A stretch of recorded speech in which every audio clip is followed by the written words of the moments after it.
So, Elizabeth Warren, one of the topics that we talk about a lot on this show is municipal broadband.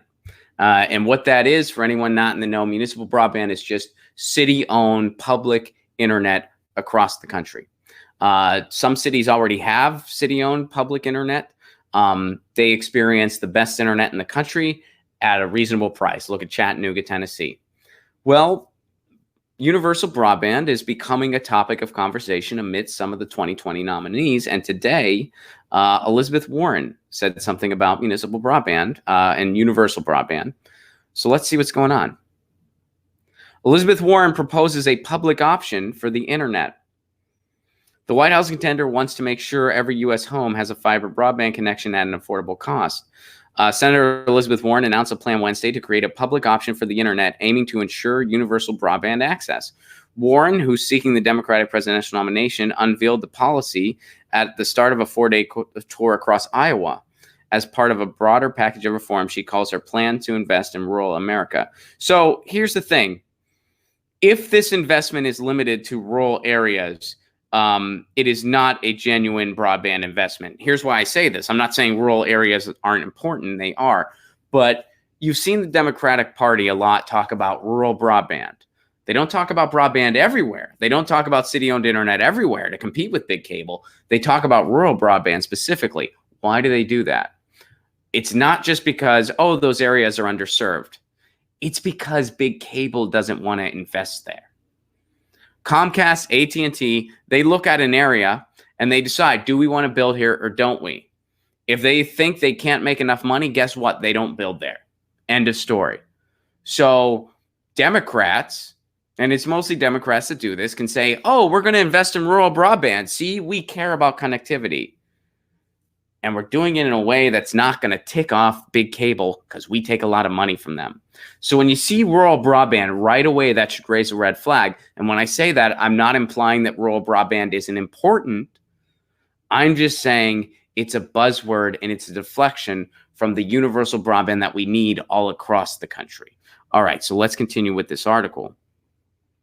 So to enact her plan, Warren hopes to first pass a federal law preventing state-level restrictions that have hampered municipalities that want to pursue a public internet system. That is good. That is good. Now, again, when we talk about municipal broadband, one of the things that we've mentioned, there have been a lot of roadblocks because big cable they've known there's going to be a day where cities are going to want to build their own internet infrastructure because big cable knew we're going to offer crappy internet and we're going to price gouge the crap out of people. That's what we're going to do. That's our business model because we're only concerned about profit. So Comcast, AT&T, Verizon, they all knew someday people are going to be like, let's just build our own internet infrastructure. These other cities have done it and they get the best internet at a reasonable price. We got to get in on this. So they put a bunch of red tape in place and contracts that they signed so that municipalities can't do that. So Elizabeth Warren, right, in this, for instance, of course, she's saying it this week. We'll see what she says next week.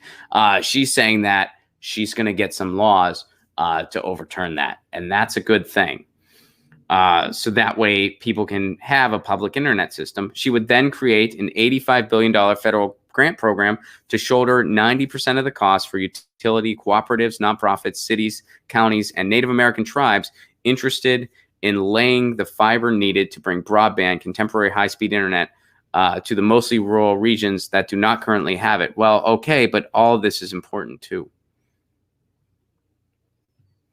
The entities applying for the money, for-profit utilities, are notably ineligible, would have to agree to serve as internet service providers for the residents they serve, offering at least one high-speed plan and one plan affordable for low-income people. All right, so this is a good thing. This is a good thing that they're talking about this. And you know what? It means that the movement we're a part of, this show, is a municipal broadband net neutrality-based show. And by the way, she also mentions net neutrality there. She's going to reinstate net neutrality too. Let me go ahead and highlight that part for you. And they bring up Chattanooga, Tennessee.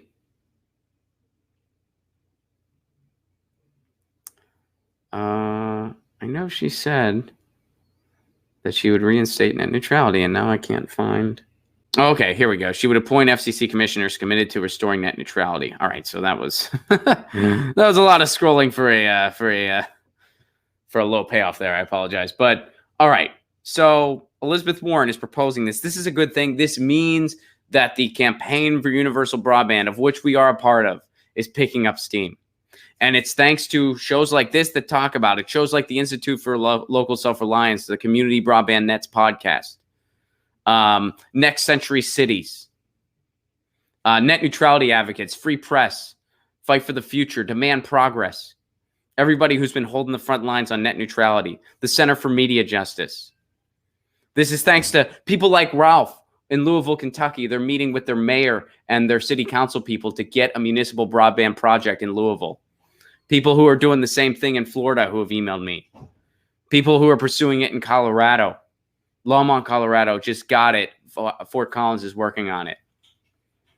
Chris over in Indianapolis, who's trying to get his local DSA branch on board with municipal broadband. The folks who talked to me in Fort Worth, Texas, who said that they're going to go to a city hall meeting for municipal broadband. And all the people who've emailed me, I know I'm not remembering everybody, and some of you, I forgot your name. If I forgot your name, email me, and in the subject line put, douchebag, you forgot my name, and remind me, hey, Ron, I'm the person in Fort Worth that's working on municipal broadband. Hey, Ron, I'm the person in Coral Springs, Florida, who's working on municipal broadband. Remind me. Can't remember it all off the top of my head. So this means that that movement is working. And interestingly enough, Liz Warren is the first person. Hey, Lucy, look who's here. See? Everybody gets excited about municipal broadband. And by the way, in response to this hitting the news today, I got to give a shout out to Carl, who tweeted this. Thank you, Carl, for this shout out. Here's what Carl had to say. Why are people pretending Warren is some sort of visionary for proposing public internet? Ron Placone has been talking about this for over a year. I've been telling people in my community about it for over a year. It's good policy, but she's not a prophet for proposing it. Caleb, excuse me. I said Carl because I saw Carl and real quick there, but I meant Caleb. Caleb, thank you for that. Thank you for that shout out, Caleb. I appreciate it very much. And again, shows like this, and there's other shows as well. People have been really sounding the alarm about this issue, and powerful people are noticing. People are noticing. And Liz Warren, to her credit, is the first 2020 nominee to mention universal broadband. Or is she? Wait a second. Is she? Gee, I don't know. Again, this show has been talking about municipal broadband for a while. We're going to plug. Is there somebody else who maybe talked about it first? Let's find out. Oh, what's the title of that? Bernie calls for universal broadband internet. What's the date on that? May 11th, 2019. So it looks like Bernie did it first. That's something from this show. Bernie calls for universal broadband internet. So I'm glad Liz Warren is talking about this. I'm glad, but Bernie talked about it first. Here, let's check it out. In from agriculture, Sanders rural public education programs and increasing rural teacher pay. Also a great plan. Here's the really big part. All right, what's the big part? They're all really important, but here's the part that kind of just caught my attention. Keep going. This presenter sucks. My interest in what is wrong with this guy? My cause of choice. Get to the point. His plan calls for universal broadband and doubles down on his recently introduced legislation that would increase funding for community health centers. Universal broadband. Stop stumbling over your words. What's wrong with this guy? Who is this presenter? That's a big one. So what is universal broadband? Universal broadband means we would have municipal broadband all across the freaking country. We would have publicly owned internet all across the country. This is one ugly dude. Man, I hate to be in his plan. I hate to be superficial here. This is the ugliest guy I've ever seen. Nominee that, to my knowledge, that has that in his plan.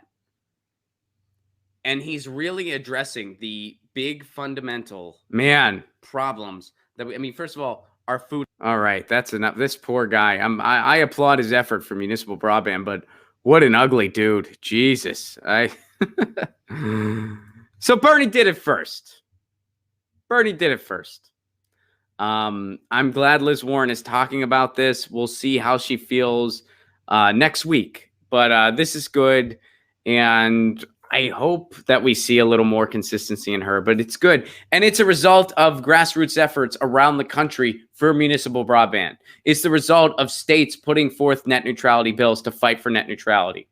It's the result of grassroots organizations and shows all over the country. So to everybody who has emailed me saying, Ron, I'm showing up to a city hall meeting to talk about municipal broadband, thank you. Thank you. And if anybody ever tells you that that's a fruitless endeavor, you point to this. You point to the fact that shows like this have been acting on this issue and have been going to city hall meetings, have been proposing. I've emailed my script out to anyone who's asked. And a lot of you have made more progress than I have. I haven't gotten a lot of support from my city government in Pasadena. And I don't think it's because they're against it per se. I think it's just, we haven't gotten the right messaging across yet. And it's up to me to work on that. But it's because of grassroots initiatives from this show and elsewhere that this happened, that Liz Warren's talking about this. She wouldn't be talking about it otherwise. So that's huge. That's huge. So whenever someone says that, acting locally is ineffective, clearly it's not. Clearly it's not ineffective because 2020 candidates are running on it now. They're running on it because people all across the country showed up at City Hall. Because grassroots organizations all across the country demanded net neutrality. And a bunch of us in June showed up to Mitch McConnell's office with a handful of 3.5 million petitions for net neutrality. So this is a good sign. Hopefully it's a sign of more to come. And thank you to everyone who showed up to a meeting and who's participated in this issue. Hopefully I get a victory story in Pasadena at some point.